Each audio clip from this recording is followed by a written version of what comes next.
Two nurses were cleaning a male corpse in the mortuary. However, the wounds on the corpse had changed. Just as the nurses were about to take photos for filing, a medical miracle occurred.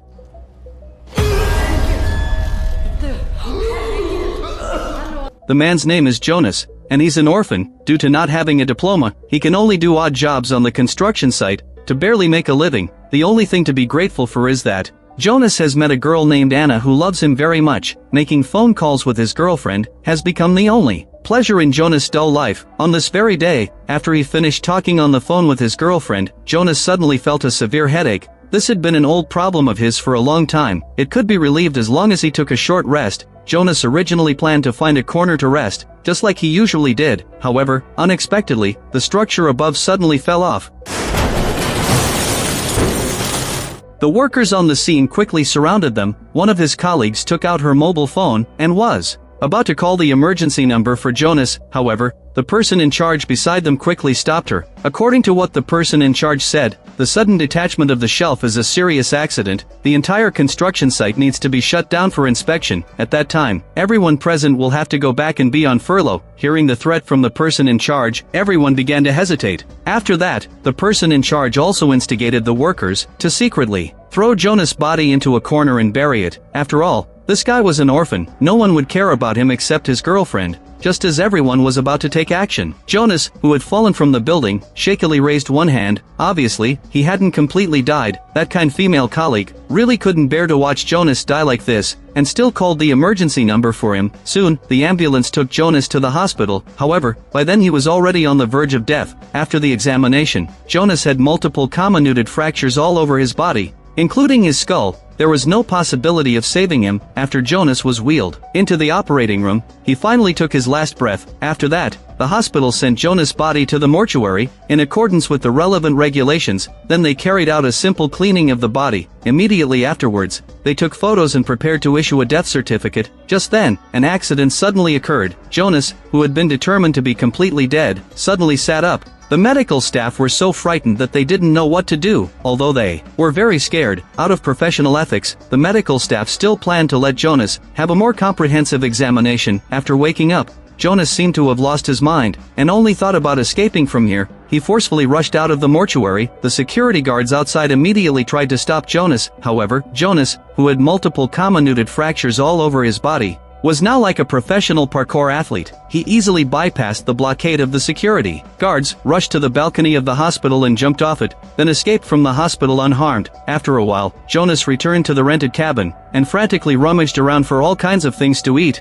When there was no food for humans, he even snatched the cat's food. The cat food cans in the refrigerator were quickly eaten up by Jonas. There was no food left at this moment. Jonas then took out the cleaning agent from the cabinet. He drank it all down just like drinking water. However, Jonas still wasn't satisfied. He opened a box of laundry powder and ate it as if it were a can of food. As a result, his mouth was full of soap bubbles. At this time, Jonas seemed to finally feel a bit better. Looking at the strange figure in the mirror, Jonas himself didn't know why he was like this. Jonas only vaguely remembered that he was sent to the operating room, then heard the doctor announce his death. When he regained consciousness again, he was already eating laundry powder at home. On the other side, the incident of Jonas coming back to life caused a great stir. A certain mysterious organization looked at Jonas' death photo and seemed to be plotting something. After a brief thought, Jonas decided to go to his girlfriend Anna and ask her to help investigate what had happened to him. She was a medical staff member of that hospital. She could easily obtain the information about him during his stay in the hospital. However, when Anna heard that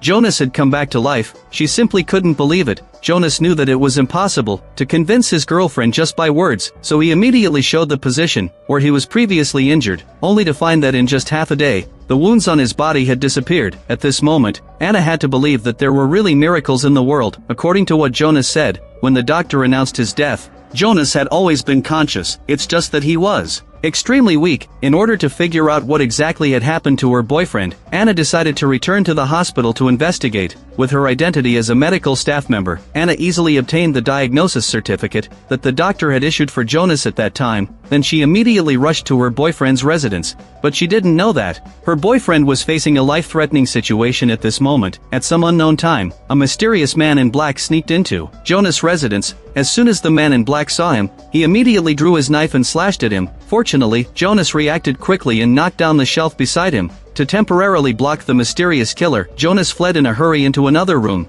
but the mysterious killer kept chasing him closely. Jonas picked up a chair and counterattacked. Although Jonas was dead not long ago, his current physical fitness could definitely be described as inhuman. The mysterious killer was kicked away by him. Then Jonas seized the opportunity to brutally beat the mysterious killer. He quickly fled the scene while the killer hadn't reacted yet. When the killer got up and chased after him, Jonas had already run to the downstairs of the apartment, but because he didn't look when crossing the road, he was knocked down to the ground by a female driver on the spot. The killer saw that there was someone else beside Jonas. He can only give up the pursuit for the time being, and Jonas quickly got into the female driver's car, while she got out to check, then drove the car and fled. After a long time, Jonas drove the car and got rid of the man in black. Only then did he dare to stop the car and take a rest. He didn't understand who the other person was, and why he wanted to kill him. Then Jonas planned to find an opportunity to return the stolen car to the driver. Unexpectedly, it was precisely this act of stealing the car that just saved his life. Because that female driver was by no means an innocent passerby, she was sent by another organization to look for Jonas. Unexpectedly, Jonas' act of stealing the car made the woman return without success. She only took off her disguise after returning to the stronghold, and was plotting the plan to capture Jonas later. On the other side, Anna carried Jonas' hospitalization records. As soon as she returned to her boyfriend's residence, she found that streams of water were flowing out from under the door. She immediately had a bad premonition. Anna carefully opened the door, and saw that the room was in a mess, and there was water everywhere. She carefully looked around but didn't find her boyfriend's body. This made Anna feel a little relieved. Then she saw a carefully prepared gift on a certain stool. Obviously, her boyfriend had been here not long ago. Anna was even more puzzled about what exactly had happened during this period. Obviously, no one would come to answer Anna's questions. She could only turn off the faucet and return to the hospital first. She knew that if Jonas wanted to find her, he would definitely go to the hospital. Things really turned out as Anna expected. Jonas had been waiting in the hospital. When he saw his girlfriend finally appear, Jonas immediately leaned towards her. After some conversation, she then learned that Jonas had been attacked by a mysterious killer in black not long ago.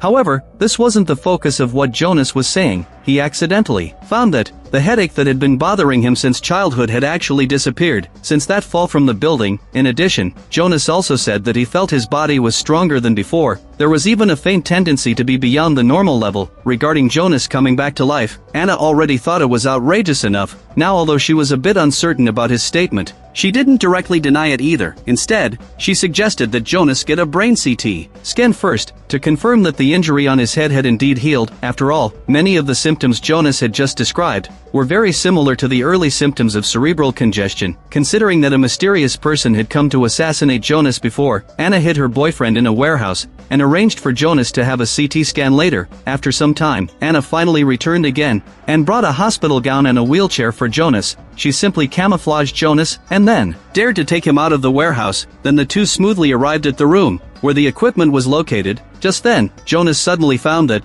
there were many faint filament-like lines around this equipment, but Anna seemed to be completely unable to see them. Jonas wasn't sure if it was these things that made him come back to life. Under Anna's arrangement, Jonas soon learned the test results. His head was all normal, and there were no signs of cerebral congestion. However, Anna found from the results of the shooting, it seemed that Jonas' head had undergone a similar operation a long time ago. There was a long-standing scar. In addition, some metallic reactions were also detected in Jonas' head. Anna didn't know what this thing was exactly, but it was certain that it was by no means a natural phenomenon and must have been deliberately implanted by someone. Hearing his girlfriend's analysis, Jonas quickly took the information and carefully looked at the records on it. He learned that when the doctor was rescuing him, it was unexpectedly discovered that there was a mysterious metal component in his head, so the doctor took it out. By the way, for a moment, he seemed to remember something, and quickly asked Anna to take him to find that mysterious metal component. Jonas inferred that it was very likely this thing that caused him to come back to life. After that, Anna took Jonas and secretly went around to the place where the medical waste was stored and found the bag of the surgical waste at that time. After some efforts by the two, they finally found that mysterious metal component. It looked like an electronic component, and Anna noticed that there was also a strange symbol engraved on this small thing. Although she had never seen it, she was very optimistic and thought that perhaps they could start with the symbol and investigate what this thing was exactly. However, before the two started the investigation, a new accident suddenly occurred. As soon as the two walked out of the room where the waste was stored, they were stopped by 3 policemen. The other side immediately wanted to arrest them, which made the two very confused. Just then, the previous mysterious killer in black also suddenly appeared. Just when Jonas thought that the other side was going to help the police arrest him. That person actually killed a policeman on the spot. Then he attacked the other policeman. For a moment, the scene was extremely chaotic. Jonas quickly took his girlfriend and fled outside. With Jonas' help, Anna first climbed over the iron fence. However, before Jonas could leave, the mysterious killer in black walked towards him. Jonas was ready to fight the mysterious killer to the death. Just then, another accident occurred. Right after that, a female driver got out of the car. Jonas immediately recognized that this was the woman from whom he had stolen the car before. He finally realized that the appearance of the other party downstairs of his apartment at that time was by no means accidental. Just when Jonas thought that the other side was on his side, that woman actually launched an attack on him. Jonas had no defense and was knocked unconscious by the mysterious woman. Anna outside the fence witnessed all of this. She was extremely anxious but could only watch helplessly as her boyfriend was dragged into the car by that woman and driven away. After a while, the woman drove Jonas to a certain secret base. Several of her companions roughly pulled Jonas out of the car, then they took him to a certain room and tied him to a piece of equipment. Jonas had a vague bad premonition in his heart. Sure enough, the next second, someone pressed the button, then a powerful electric current instantly filled Jonas' whole body. If an ordinary person was pierced by such a strong electric current, I'm afraid they would die on the spot. But Jonas just felt extremely uncomfortable. There was no danger to his life. Even under the stimulation of this electric current, he could unleash even more powerful strength. As the electric current gradually increased, the birthmark on Jonas' rib area turned fiery red, and his strength was gradually increasing. At a certain moment, Jonas actually easily broke free from the device that was restraining him. The supervisor quickly pressed the alarm button beside him. As the alarm sounded, all the passages of this secret building were sealed by iron gates. However, these things were of no use at all in Jonas' eyes now. He came to a passage and tore the iron gate apart. The mysterious woman who rushed over didn't have time to stop Jonas, and could only watch helplessly as he got into the passage and escaped. But that group of mysterious people seemed to have anticipated this. They actually locked the exit of the passage in advance, but they underestimated Jonas' current strength. Jonas casually snapped it. The thick iron chain immediately broke into two pieces. However, due to this short delay, the mysterious woman still caught up. Jonas realized that he was full of strength and wasn't afraid of this woman at all. However, what the woman said next made Jonas freeze in an instant. The mysterious woman said that they were all people with superpowers. They didn't kidnap Jonas with the intention of hurting him before. It was just to fully stimulate the superpower in Jonas' body.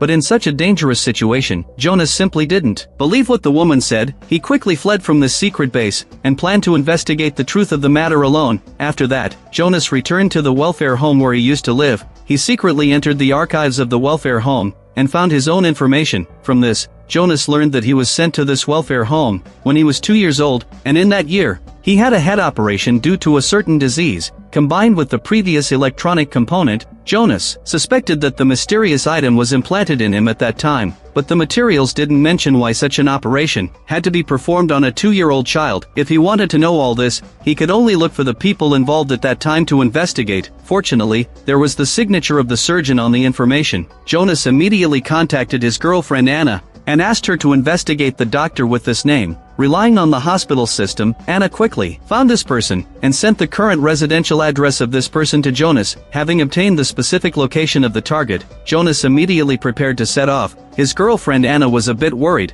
and decided to set off with her boyfriend. However, the two didn't seem to notice. There was another group of people secretly monitoring their every move, because not long ago, the police learned about the death of 3 members and immediately investigated the crime scene. They couldn't determine the identity of the mysterious killer in black, but the nearby surveillance cameras captured the figures of Jonas and Anna, so the police identified them as important suspects. On the other side, Jonas had already arrived at the target location. Because he hadn't waited for his girlfriend Anna for a long time, he first went to find the doctor and ask. After Jonas met the doctor, he took out the information about his operation in the past and asked the questions in his heart. The doctor told what happened back then. When Jonas was sent to the welfare home, he was found to be suffering from a strange disease that had never been seen before. His growth rate and physical strength far exceeded the level of ordinary people. However, due to the excessive growth rate, his bones couldn't bear it at all. As a result, Jonas was in severe pain all over his body at that time. The doctor had never seen such a strange situation, and tried all possible methods, but there was still no therapeutic effect at all. Just then, a mysterious person found the doctor and revealed a solution to him,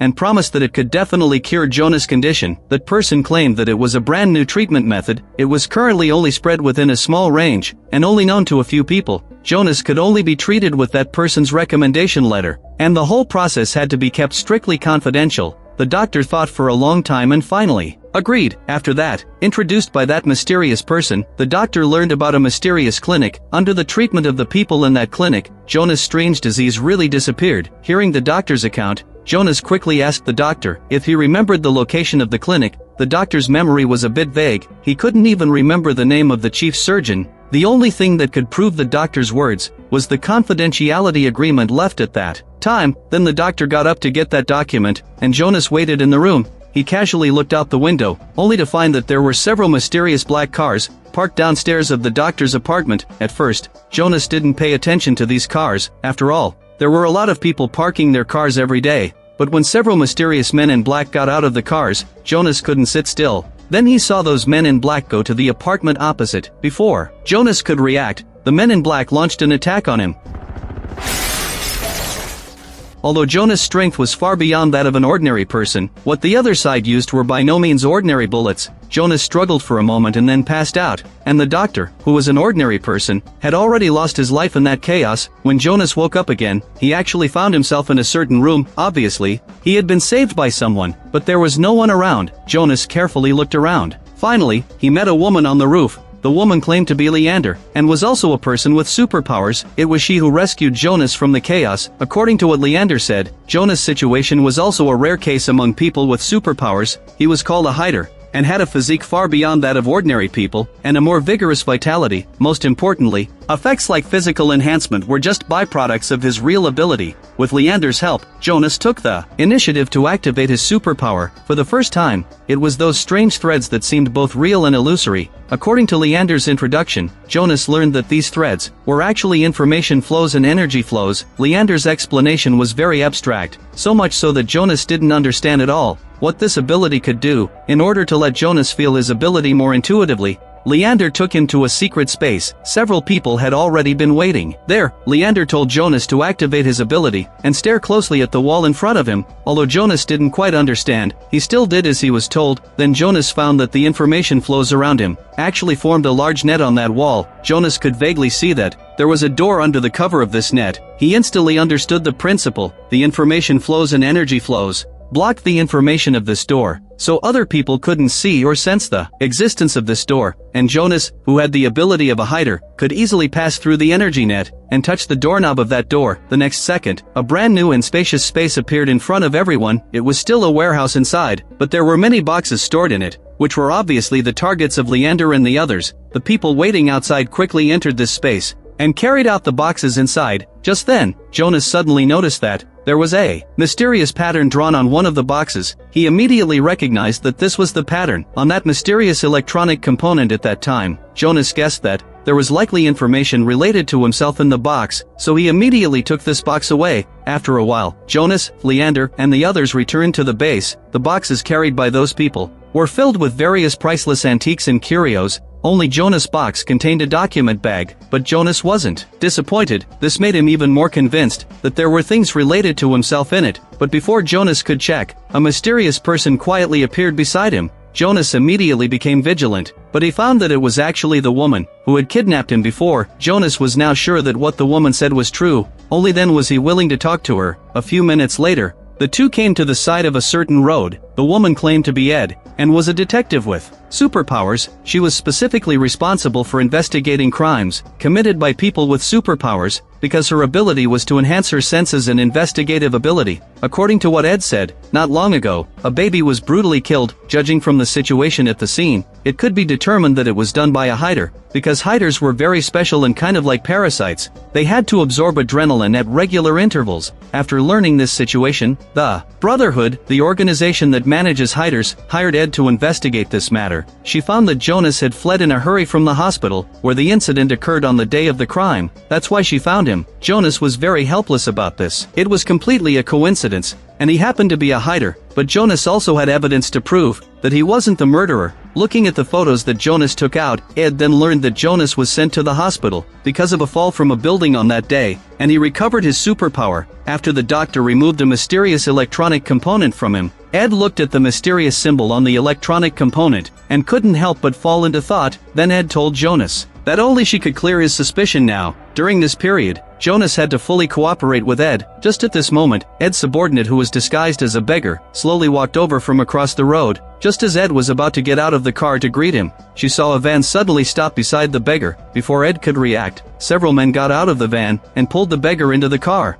Jonas rushed over immediately. With his enhanced body, he easily jumped onto the back of the van, then he followed them to a mysterious building. Jonas watched as these people entered the building. He also slipped in behind them. However, the scene inside instantly made Jonas freeze on the spot, because there was actually the symbol on that mysterious component. In the lobby of this building, Jonas immediately realized that this might be the enemy's lair, and became even more cautious in his actions. He carefully peeked through the crack of the door. Sure enough, there were other people inside. A man dressed as a doctor seemed to be preparing to perform an operation on the beggar. Jonas was sure that there was only one enemy inside. Before he dared to rush in and take action, the doctor was caught off guard and knocked to the ground by Jonas. Taking advantage of this time, Jonas immediately rescued the tied-up beggar. Then he interrogated the doctor, but he learned that this was the mysterious clinic where he had been operated on before. Under Jonas' continuous questioning, the doctor revealed more astonishing inside information. He then learned that his pain back then wasn't a normal situation, but a special disease inherited from his father. He could only suppress the hider ability in his body by implanting a device, thus relieving Jonas of his pain. And the most special thing about this disease was that the patient could only absorb the adrenaline of someone who was related to him by blood, otherwise, they would die quickly. Hearing the doctor's account, Jonas instantly froze on the spot. At a certain moment, he seemed to understand something. Before, Ed only said that she was sent by the Brotherhood to investigate, but didn't mention those mysterious killers at all. Now Jonas understood that they were probably sent by his father. The other side wanted to capture him and then absorb his adrenaline. But where should Jonas find his father who wanted to kill him? The doctor said there was another characteristic of that strange disease. It would form an inherited birthmark on the body. Jonas quickly showed the doctor the large birthmark on his rib area. The doctor said it was a sign of the inherited disease. With this clue, Jonas finally had a way to find his father, but the process was faster than he thought. After seeing Jonas' birthmark, the beggar said that he had seen the exact same birthmark on a certain army lieutenant, and the age matched that of Jonas' father. After getting this information, Jonas quickly took the beggar and prepared to find that lieutenant. However, as soon as the two walked out of the building, they found corpses everywhere around,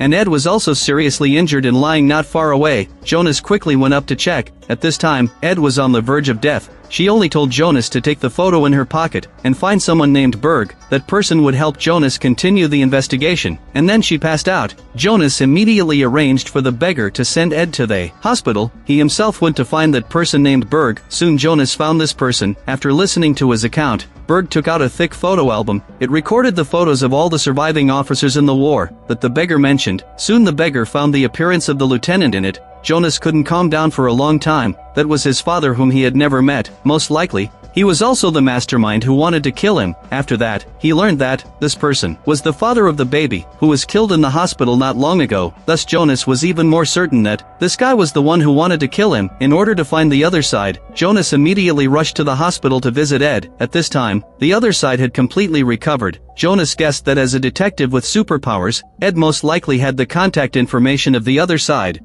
Ed actually had it. Jonas asked Ed to contact the other side, and he took the opportunity to activate his superpower to track the signal flow of the mobile phone, and came to his father's hiding place. In this way, the father and son finally met. However, there was no touch in Jonas' heart, only resentment. He didn't understand why his father suddenly sent people to assassinate him after so many years. The other side just claimed that it was for a better life. Seeing that his father was so selfish, Jonas didn't hesitate at all and resolutely took action against him. And Ed, relying on her enhanced hearing, found that there was the cry of a baby upstairs. She quickly rushed upstairs to investigate, only to find that several men in black were surrounding a baby and carrying out some strange ritual. Although Ed didn't understand, it could be determined that it was definitely not a good thing. So she quickly snatched the baby on the ground. while those men in black weren't paying attention. Those men in black immediately chased and attacked Ed. Jonas, who was fighting downstairs, heard Ed's cries for help, and quickly left his father and rushed upstairs, and in just this short moment, Ed had been blocked into a dead end by those men in black. Because she wasn't familiar with the environment, she was about to be caught by the men in black, and took a look outside the window,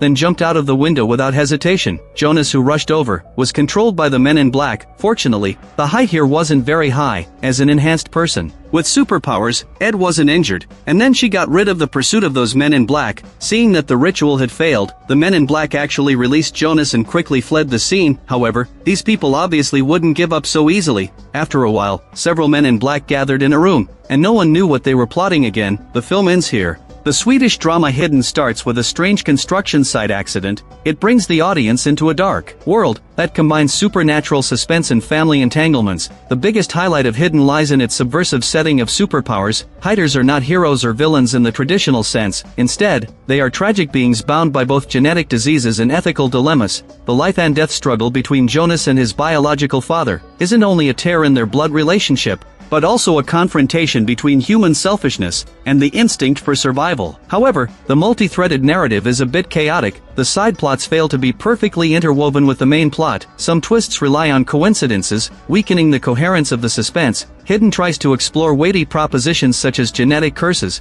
and ethical dilemmas in the superpower genre drama. Its setting and visual style are refreshing, although the narrative rhythm and the handling of side plots need to be refined. The subversive interpretation of superpowers as curses in the drama, and Jonas' struggle and awakening in a desperate situation, still provide sufficient dramatic tension. If the sequel can go further, in terms of character depth and narrative precision, it may become a new benchmark for Nordic science fiction suspense. If you like my channel, please give it a thumbs up and subscribe to it.